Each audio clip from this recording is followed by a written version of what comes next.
On September 22, 2023, a tense calm settled over Scarborough Shoal, a remote but fiercely contested reef in the South China Sea.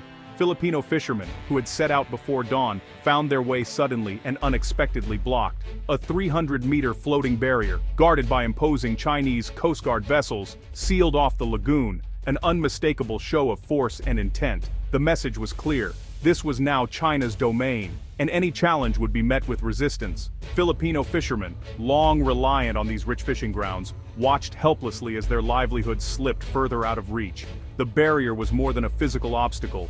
It was a direct challenge to Philippine sovereignty, a violation of international law, and a blow to the dignity of a nation. Scarborough Shoal, or Bajo de Masinloc, lies well within the Philippines' exclusive economic zone, as recognized by international conventions. For generations, these waters have been a lifeline for local communities, providing food, income, and a sense of identity. Now, they were being treated as intruders in their own backyard. In Manila, outrage erupted, with protests and calls for action echoing across the nation. President Ferdinand Marcos Jr. called an emergency meeting with top security officials, determined to respond decisively. The government decided to act, weighing the risks but refusing to back down. The Philippine Coast Guard was ordered to remove the barrier, a mission fraught with tension and uncertainty. On September 25th, the world watched as a small but determined Coast Guard team approached the barrier, shadowed closely by Chinese ships. With cameras rolling and nerves on edge, a Filipino diver slipped quietly into the water and cut the ropes anchoring the barrier. It was a quiet but powerful act of defiance, carried out under the watchful eyes of the world. The Philippines wasn't just cutting a rope, it was reclaiming its rights, making a stand for its people and its future. This operation sent a clear message. Manila would not be bullied into submission, no matter the odds. The Coast Guard's action was a calculated risk, but it galvanized national pride and inspired hope across the country. The world saw a small nation standing up to a superpower, armed not with weapons, but with courage and the rule of law. The standoff at Scarborough Shoal became a symbol of resistance, unity, and the enduring fight for sovereignty. Filipino fishermen, though still wary of future confrontations, found hope in their government's resolve and the support of their fellow citizens. The barrier's removal didn't end the dispute, but it redrew the lines of engagement, showing that the Philippines would not yield easily. The Philippines had drawn its own line in the water, one of defiance, dignity, and unwavering determination. The struggle for the West Philippine Sea was far from over, but the world was now watching, and the story of Scarborough Shoal had only just begun.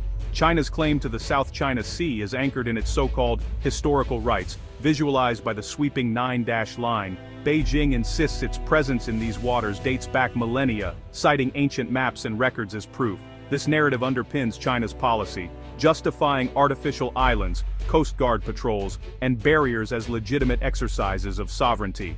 The 9-dash line, first appearing in 1947, cuts deep into the exclusive economic zones of the Philippines, Vietnam, Malaysia, and Brunei.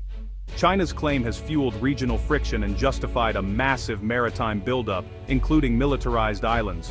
For Beijing, the South China Sea is about more than resources, it's national pride and strategic security. But to its neighbors, China's actions look less like stewardship and more like aggressive expansion. In 2013, the Philippines challenged China at the Permanent Court of Arbitration, seeking clarity on maritime rights under UNCLOS. The 2016 ruling was a sweeping victory for Manila. The tribunal declared China's 9-dash line had no legal basis. Any historic rights were superseded by UNCLOS, and none of the Spratly Islands could generate their own exclusive economic zones. Features like Mischief Reef within the Philippine EEZ were confirmed as Philippine territory. China's artificial island building and interference with Filipino fishermen were declared illegal. The tribunal also condemned China's environmental destruction, citing severe harm to coral reefs and illegal harvesting of endangered species. The ruling was a comprehensive rejection of China's actions, legally, environmentally, and morally. It gave the Philippines a powerful legal weapon in the ongoing dispute. China immediately rejected the tribunal's ruling, calling it null and void and refusing to participate in the process. In the Philippines, President Duterte downplayed the victory, prioritizing economic ties with Beijing over confrontation. Many Filipinos saw this as a missed opportunity, while international partners urged respect for the ruling. Most Southeast Asian nations hesitated, wary of angering China. Over time, under President Marcos Jr., the Philippines fully embraced the ruling, making it central to its foreign policy. The arbitral award is now Manila's primary legal tool, cited in diplomatic protests and at the United Nations. The world remains divided, but the Philippines has reclaimed its legal and moral high ground. In August 2023, China released a new national map, expanding its claim with a 10-dash line that now included Taiwan. The move was seen as a deliberate provocation, sparking diplomatic protests from the Philippines, Malaysia, Vietnam, and even India. The map inflamed public sentiment, reinforcing China's image as an aggressive power unwilling to resolve disputes peacefully. For many, it was an act of cartographic aggression, an attempt to change facts on the ground by redrawing them on paper. China dismissed the backlash, insisting the map was routine and lawful, but the response only deepened the divide, uniting opposition across the region. The 2023 map became a symbol of China's revisionist ambitions and disregard for international law. The region's resolve to push back against Beijing only grew stronger. The South China Sea is a crucial global crossroads, a vital artery for international trade and commerce. 1/3 of all maritime trade, valued at over $3 trillion, navigates through its waters each year, making it indispensable to the global economy. For countries like Japan, South Korea, and Taiwan, the freedom of navigation here is not just important, but vital for their economic survival and prosperity. Beneath the surface, untapped reserves of oil and gas lie in wait, fueling intense competition for control and dominance. The sea is also an ecological treasure trove, home to rich coral reefs and millions who depend on its abundant fisheries for their livelihoods. However, overfishing, rampant pollution, and China's aggressive island building have caused severe environmental damage, threatening this delicate ecosystem. The 2016 tribunal ruling brought this crisis to the forefront, making the dispute an urgent ecological issue that demands global attention. The U.S. regularly conducts freedom of navigation operations, challenging China's expansive claims and increasing the risk of military confrontation. The South China Sea has become a geopolitical hotspot. What unfolds here could have far-reaching consequences that shake the world. The stakes are economic, environmental, and strategic, and the world cannot afford to look away from this critical region.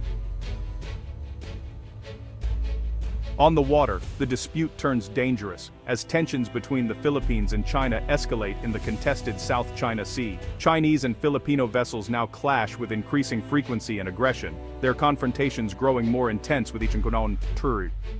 In August 2023, a China Coast Guard ship fired a powerful water cannon at a Philippine vessel attempting to resupply the BRP Sierra Madre at 2nd Thomas Shoal, damaging equipment and endangering the crew.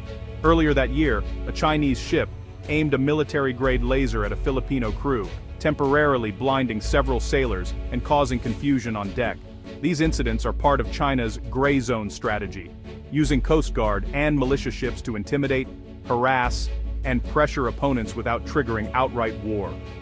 Filipino crews show remarkable restraint and discipline, documenting every encounter with cameras to expose China's tactics to the world and gather evidence. Each resupply mission becomes a test of will and endurance, with the world's media and international community closely watching every move. The Philippines relies on transparency, diplomacy, and international support, not military force, to push back against Chinese pressure and assert its rights. The BRP Sierra Madre, a rusting World War II ship grounded on the shoal, stands as a powerful symbol of Philippine resistance and determination. For the Filipino sailors stationed there, the standoff is a daily struggle for sovereignty, survival, and the defense of their nation's future. Rising tensions have pushed the Philippines to strengthen its alliance with the United States. The 1951 Mutual Defense Treaty now explicitly covers attacks on Philippine vessels in the South China Sea. This commitment serves as a deterrent, raising the stakes for any Chinese aggression. The U.S. presence, through naval patrols and joint exercises, underscores this security guarantee. Under President Marcos Jr., the alliance has deepened, with new U.S. access to bases near Taiwan and the South China Sea. China accuses the Philippines of stoking conflict, but Manila sees the alliance as essential. Unable to match China's military might, the Philippines relies on the U.S. as its ultimate backstop. The West Philippine Sea has become a flashpoint, where local incidents could have global consequences. The 2016 arbitral ruling was a landmark for the international rules-based order, affirming that all nations are bound by the same laws. It gave the Philippines an unshakable legal and moral high ground, empowering it to call out China's actions as illegal. Manila's strategy of transparency has isolated Beijing diplomatically and rallied global support.